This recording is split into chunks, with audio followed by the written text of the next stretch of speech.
It's Week 11 of the NFL. This one features Kareem Hunt. He's been guided by his field vision all season and has seen his way to 5th in the league in rushing. It's the Vikings and the Broncos on Sunday night.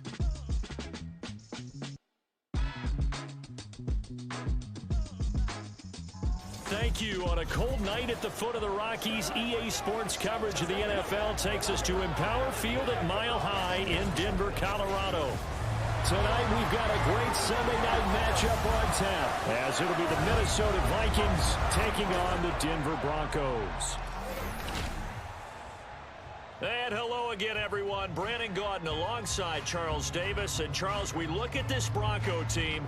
And losers their last time out, so they'll look to make amends here. And one of the best ways you can do that is to... So I say the award goes to him, and it did. Yeah, I agree with you totally. He was so good, they just couldn't ignore him. Now this is going to be a quarterback draw. Powerful running. Oh, that's sweet. What an effort. And this will be a Vikings first down as he's got this past the 35 to about the 37. That may be a sneak peek on this opening drive of what this young rookie can showcase, his legs. And normally, as you start a game, you're just thinking, can he get the snap? Can he hand off? Can he just execute? Instead, he doesn't waste any time on wrapping another dimension to his game, showing off those wheels, and picking up some nice yardage. Now on first down, he'll drop to throw it. Looking left side, and he's got a man. That's Hunt. And he'll be out of bounds after getting this one across the 40. For the Vikings, it's 7-3 now on the year. Charles, they were losers last time out. What do you think they need to do differently here? Well, I don't think it needs to be as drastic as burning up last week's game tape or not watching it, but the attitude has to be what's done is done. Let's move on. Put that one behind them. Galvanize themselves. There he goes, left side. Big strides, look at him go. Touchdown, Vikings. Josh Oliver, his first touchdown on the year. And the Vikings need just 3 plays to go down and take the early lead. Charles, every time that he makes one of these plays, I think the front office, they get a bigger and bigger collective smile because they feel more confident that they have... Tight end like him, he can run right through you like you're not even there, and he did a lot of that on that play. That's caught downfield by Addison. And he'll have it in the red zone before he crosses over out of bounds. The big gainer there on the catch and run, 37 yards. That's evidence of why you spend a high draft pick on a receiver, isn't it, Charles? It certainly is, his ability to make plays like that, and we've seen flashes of it from him so far in his rookie season. But also, it opens things up for the rest of the offense because they have to bring their attention to him as well. So the big play means just like that, they'll operate from the red zone now on first down.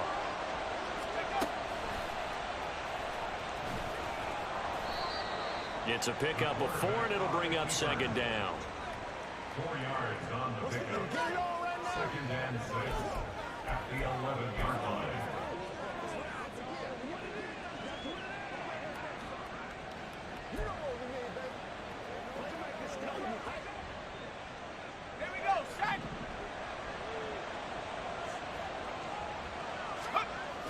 He'll drop to throw.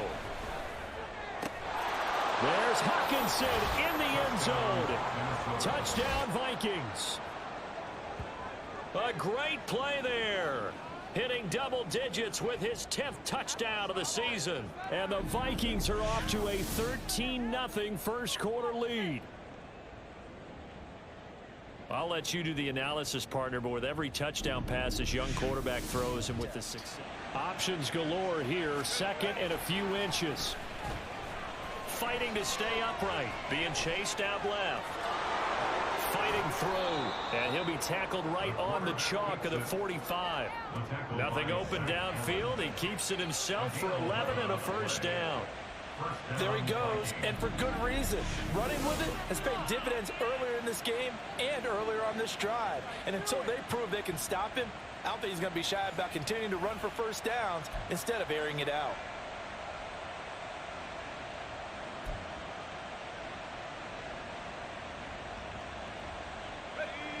Back-to-back good plays have him on the move on first down.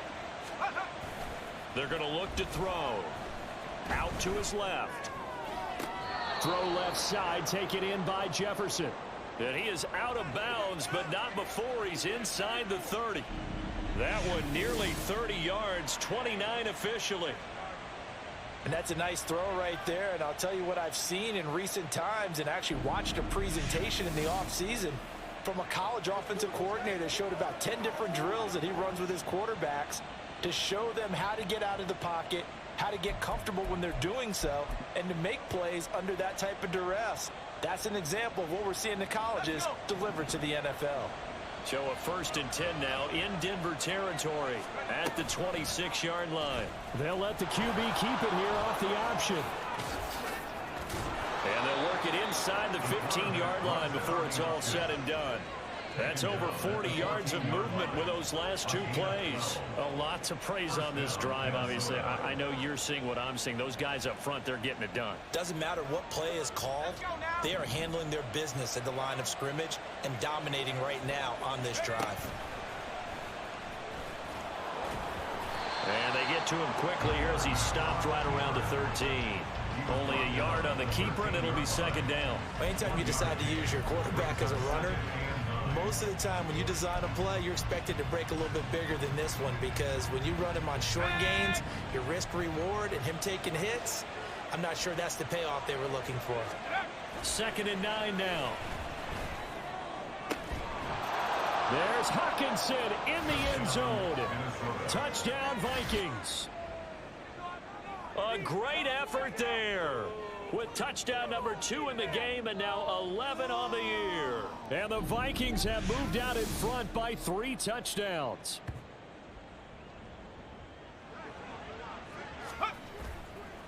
Now a play fake here on 1st down. Forced out to his left. Now he's loose again. Inside the 20. Touchdown, Vikings. How about that? Their quarterback, 75 yards. And the Vikings are able to strike quickly to add on to their lead.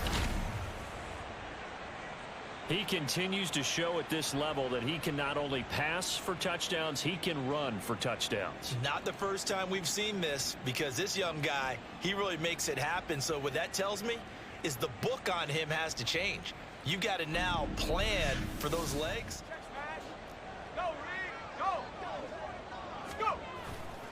They go play action here on 1st down. And he's got this to Jefferson. And he's going to be brought down right there at the 29-yard line. A good pickup there at 22. Well, how about this aggressive approach? Got the lead, 4th quarter, continuing to throw the football. Are you thinking about Super Bowl 51? Atlanta had the lead against New England, and they ended up giving it up? I was going to say don't say it, but you did say it. I did, didn't I? Yeah, anybody watching in Atlanta, our apologies. They'll look to throw here on 1st down. And this one right back into the hands of Jefferson. And he's brought down, but not before he reaches the 8-yard line. Back-to-back receptions for him, and it's another 1st down. They have the nice cushion. They just want to pour it on right now, still throwing the football. And I know my background says, why do you need to do this? Just go ahead and run out the clock and get a win.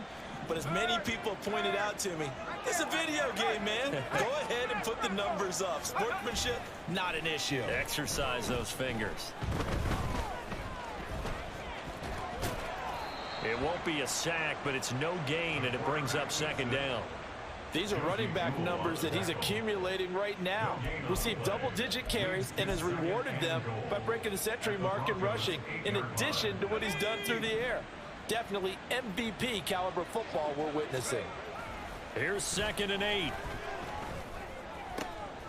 And he's got it. And he takes this down to about the 2 before going out of bounds. 5 yards that time on the completion. And now it's 3rd and goal.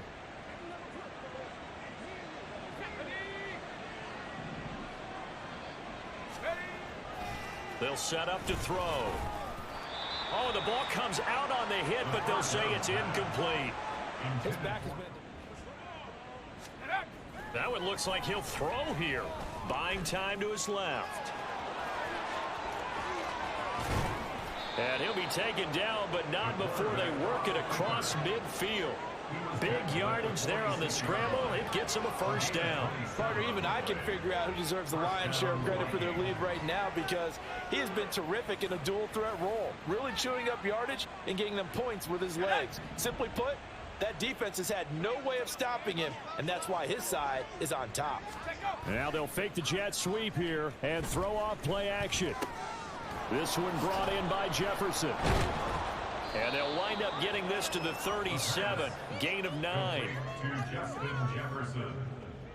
A gain of 9 brings up 2nd and 1 at the 37-yard line. Just need a yard here. 2nd and 1.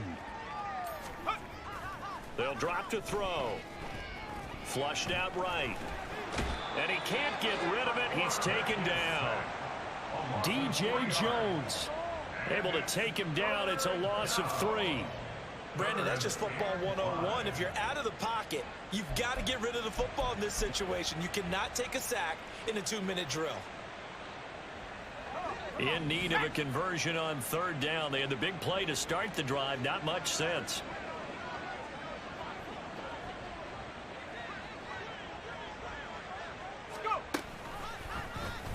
And they'll try to run the option here. So the final seconds have ticked away in this Minnesota victory. And they say it's never easy to come into Denver to win because of the altitude. They look pretty comfortable in the altitude. They certainly did. I'm not quite sure how they got prepared. And it's always been a big debate about what to do. I lived out there at one point. I lived in Colorado Springs. And I remember saying to someone after my 2nd or 3rd day there, like, this altitude thing, this is no big deal. And day 4, it hit. And it hit hard.